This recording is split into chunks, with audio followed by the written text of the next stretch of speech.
We often see our nightmares as nothing more but an overactive subconscious, images conjured up by our brain that often showcase our deepest and darkest fears. It is in our sleep that we are most vulnerable, for we are unable to perceive the world around us, unable to react to it, and unable to defend ourselves should a bedtime intruder manifest itself around us. It sounds like a pretty awful scenario to be in, and yet this could very well be where one may find themselves should they be visited by the female fiend known as the succubus. When we think of the succubus in more modern terms, it's typical to conjure up an image of a beautiful woman, one who oozes sex appeal and has the ability to fulfill all of your sickest fantasies. She is a powerful seductress, one who toys with the minds of men and more often than not takes them to bed with her.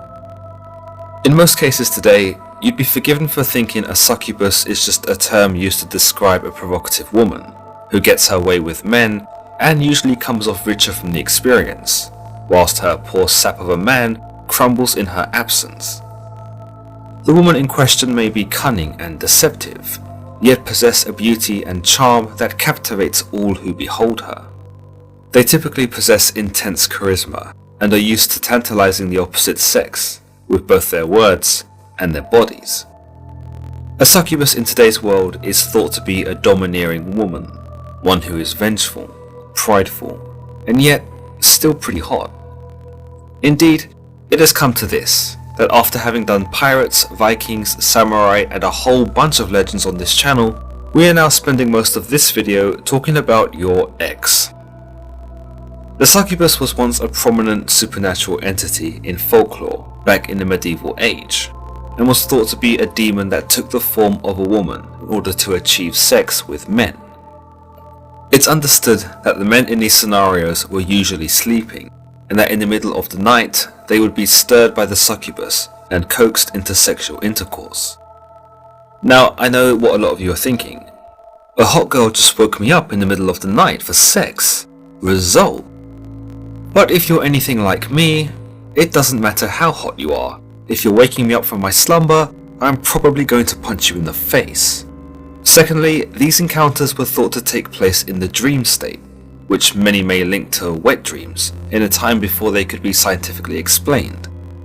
Thirdly, these encounters, regardless of how crazy the sex was, were thought to bring about the deterioration of health and often cause dementia, mental anguish, decay, and even death. Still worth it? You tell me. The succubus, or succubi if you're feeling really lucky and wish to pluralize them, originates from the late Latin term succuba, meaning paramour, or the term succubere, meaning to lie beneath, which implies the position in which the male takes when the succubus seduces them. It suggests that the succubus is sexually dominant, that she is always in control, from the moment she infiltrates the mind of a man to the moment she physically engages him. But this is all well and good for all the blokes out there getting on with a demoness, but what does the demoness get out of all of this? Well, if we look at the Malleus Maleficarum, otherwise known as the Hammer of Witches by Heinrich Kramer, we start to learn a lot about succubi. The Hammer of Witches is perhaps one of the best known sources of witchcraft, and Heinrich Kramer, albeit a discredited Catholic clergyman, was quite thorough in his writings about demons, and while he doesn't appear to name any particular demons, he does devote large sections to succubi, where he details their roles and how to best defend against them.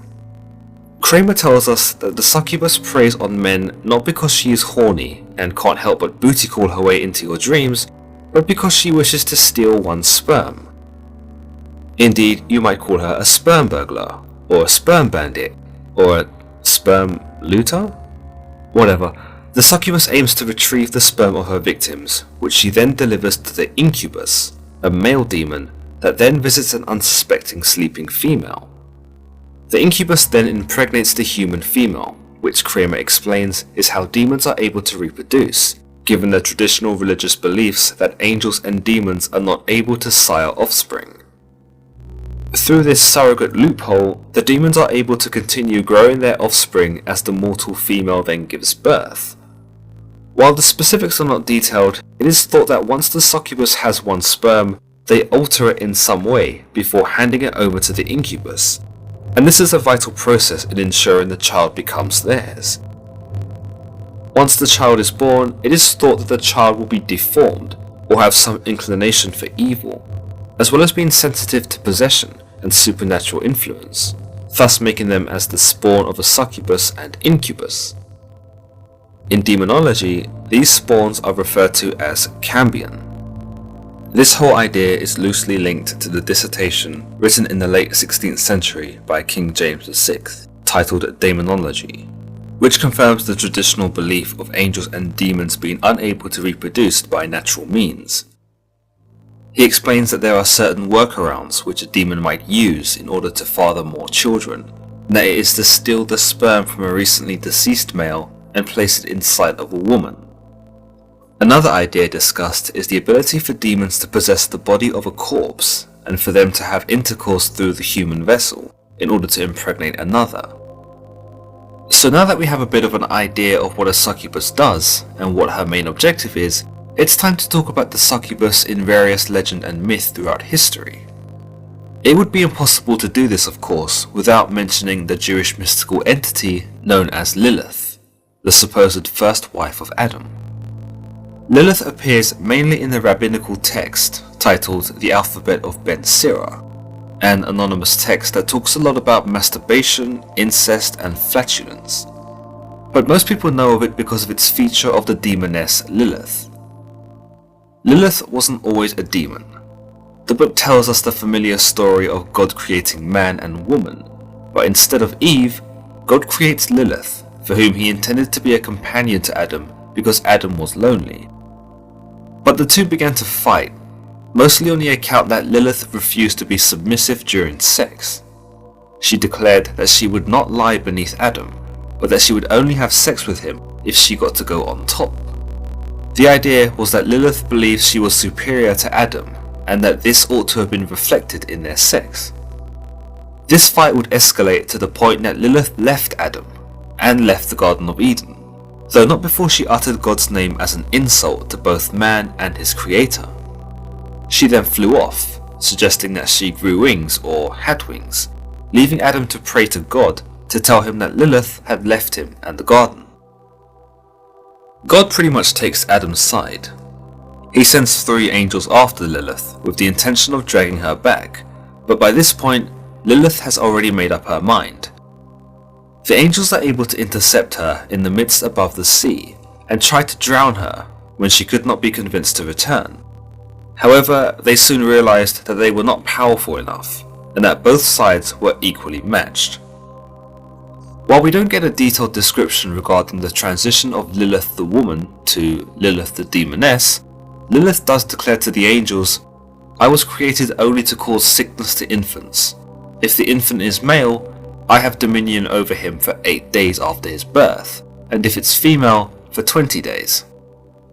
Bizarrely, this appears to be a random declaration by Lilith in an attempt to get the angels to leave her alone, but it also shapes her as more of an evil entity, given her willingness to harm children. Lilith goes on to tell them that whenever she sees the names of the angels in the form of an amulet, she will have no power over that infant, and that in exchange for her freedom, she will allow 100 of her own children to die every day. The text then tells us that every day 100 demons perish, these being the children of Lilith, once more suggesting that Lilith is now a demon. It's thought that after Adam, Lilith then hooked up with the demon Samael, and that by some interpretations, the pair of them become the original succubus and incubus, the mother and father of demons. Some interpretations of the Samael and Lilith story see Lilith as being one of the 4 succubi that Samael mated with, and that Lilith makes up one of the 4 demon or succubus queens, amongst a princess of evil, a demon who seduced Adam, and a demon who haunts the air itself. It's understood in some variations of these tales that amongst these 4 succubus queens, Lilith is the only one who does not naturally conceive children through regular intercourse, but goes along the route of a traditional succubus in sperm snatching for her incubus Samael. These children who are born from Lilith's meddling are thought to be referred to as Lilin, or night spirits, that attack men. Interestingly, in the Targum Sheni, an Aramaic translation of the Book of Esther, King Solomon is thought to have been entertained by the Lilin at some point, who danced around him. In more Jewish lore, it is thought that while the succubus takes the form of a beautiful woman, if one looks close enough, they will see the ugly deformities of their regular demonic form. These can include fangs, claws, tails, and even wings, which may be problematic, unless you're into that kind of thing. Whilst the objective of the succubus appears to be founded in her desire to mother more children, there are some beliefs in folklore that fetishize the idea of the succubus, and suggest that the succubus also seeks sexual gratification from her male victims. In this, the succubus rapes her male victim, and may even force him to perform oral sex until she is sated. The idea of the succubus was thought to be influenced by Greek mythology, in the form of sirens. Sirens were believed to be a sort of hybrid between women and birds, sometimes depicted as having the body of a bird and the head of a woman. In later ideas, they were depicted as beautiful women, whose voices and bodies were irresistible to men. This is a lot like the original idea of succubus from the Middle Ages, where the creature was thought to be ghastly and demonic, before evolving into the sultry seductress that is more prominent today. Unlike the succubi though, the sirens do not appear to desire the sperm of men, but instead seek to charm men through their songs, lulling them to sleep before tearing them to pieces. Leonardo da Vinci once wrote in his notebooks, "The siren sings so sweetly that she lulls the mariners to sleep. Then she climbs upon the ships and kills the sleeping mariners." We see something similar take place in Greek mythology tales, most notably the Voyage of Odysseus, where Odysseus becomes curious as to what the song of the siren sounds like. One night, he had all of his sailors plug their ears with beeswax and tied him to the mast of the ship. This would allow for them to be spared of the siren's song, but it would also entrap Odysseus so he could not be lulled away by the spellbinding songs. When he heard the siren singing, he begged for his sailors to untie him, but they were unable to hear him, having already stuffed their ears with beeswax. Some ideas state that if a siren failed to lure a man away with their songs, they were fated to die. Unlike the siren, the succubus doesn't appear to ever harm her male victims, though the act of resisting a succubus is seldom ever documented, and so we don't know how the creature would react if one began to blow a rape whistle and tried fending it off. Another influence from Greek mythology comes in the form of Lamia, a woman who became a child-eating monster after her children were killed by the goddess Hera, who discovered that Lamia had been having a secret affair with her husband Zeus. Other renditions see Hera trick Lamia into killing her own children, before a curse is then placed on her by Hera, which renders Lamia unable to sleep. Zeus would later grant Lamia the ability to remove her eyes, allowing her to sleep, but that he also gives her the ability to shapeshift into a monstrous creature that devours children. For the most part in Hellenistic folklore, Lamia is thought to be a boogeyman, a tale told by parents to frighten their children into good behaviour. This isn't necessarily hard to do, given that Lamia is thought to hunt misbehaved children down and swallow them alive. But by the 1st century and later classical periods, the perception of Lamia shifted, and she would also become to be known as a temptress, one who lured young men astray and then devoured them. This would usually take place after she'd satisfied her sexual appetite, before proceeding to feed on the male in which she had seduced. Later traditions also introduced the Lamiae, folkloric monsters that were similar to vampires and the succubi themselves, which served the same role as Lamia in seducing young men and then consuming them. You can certainly see how the tales about Lamia have inspired the idea of the succubi.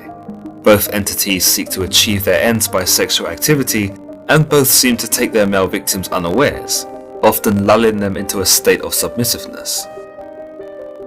Throughout history though, priests and rabbis have tried to defend against the succubi, and there are a few methods that one may use to prevent the demonic creature from causing harm.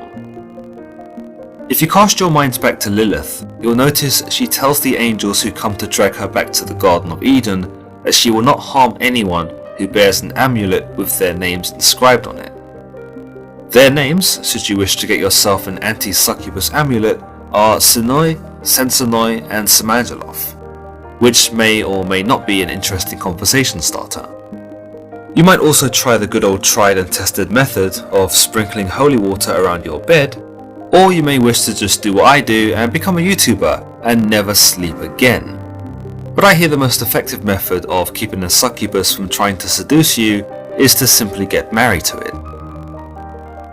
Interestingly, not all succubi are thought to be evil though. Walter Map, a medieval writer known for his work De Nugis Curialium, or The Trifles of the Courtiers, describes Pope Sylvester II, who reigned between the years 999 to 1003, as plotting with a succubus named Meridiana. The story goes that as a young man, Pope Sylvester II went by the name Gerbert of Aurillac, and that he fell in love with the daughter of a university dean. She was not so inclined to reciprocate his affections, and deemed him beneath her. Heartbroken, Gerbert became obsessed with her. He gave in to lewd and sexual thoughts about this woman, and some say it is what manifested the demoness known as Meridiana into his life. Unlike the dean's daughter, Meridiana wholly offered herself to Gerbert and was keen to engage in whatever sort of intimacy he desired. She would also promise to make him rich, to bring about his wildest dreams, and to ensure he would be remembered in history. There was only one catch. He had to be loyal to her and her alone. Gerbert, who, let's be real, probably wasn't going to get laid anytime soon anyway, readily accepted her offer and soon found himself achieving more and more. His riches increased, his prospects grew, and before long, he was Pope. Of course, the Catholic clergy were duty-bound to maintain chastity, and so Meridiana would always be Gerbert's dirty little secret, and Meridiana was happy to keep it this way, so long as Gerbert kept loyal to her. Of course, when the dean's daughter saw how well Gerbert was doing now, she came crawling back, and in what was perhaps one of the earliest gold digger tests, Gerbert failed miserably. He gave in to the dean's daughter, despite everything that Meridiana had done for him, and broke their promise. Meridiana appeared to forgive him though, although not quite entirely. She predicted that he would die on a pilgrimage to Jerusalem, and you might say planted a seed of paranoia in Gerbert, which drove him mad. He cancelled any plans to Jerusalem, but the moment he did, he began to fall ill, and was soon retired to his chambers, where out of fear of God for having accepted a succubus into his life, began to confess everything. Then again, it's also possible that he was using the idea of a succubus as a scapegoat for a clandestine mistress, for it was far more forgivable at the time that he had been lured away by a supernatural force than merely given in to the temptation of flesh. Having confessed, he appeared to die repentant of his sins. A similar creature to the succubus appears in pre-Islamic Arabia in the form of bedtime spirits known as Korana. The Korana is thought to seduce a man in his sleep, which manifests in an intense, vivid dream. Those with supposed psychic potential are able to see them, and they appear in the form of household pets, namely cats, because as we all know, cats are dicks, and it's the exact sort of animal that would go about doing this sort of stuff. Whilst the Korana doesn't appear to try to steal the sperm of its victims, it does become a possessive psycho, as it proceeds to harm her victims should they ever get into a relationship with someone else. Speaking from a scientific point of view, many believe that encounters with the succubus are a result of sleep paralysis, and those who experience such a condition may hallucinate and suffer an extreme sense of terror. It's a symptom of sleep paralysis that could very well easily be mistaken for some sort of demonic visitation. Others believe that the succubus phenomenon is heavily contributed to by the experience of nocturnal emissions, otherwise known as wet dreams. But tell me your thoughts of the succubus in the comments below, and whether you've had your own personal encounters with these fiendish female demons. As always, if you've enjoyed today's video, then don't forget to leave a like and don't forget to hit that subscribe button. Until the next time, guys.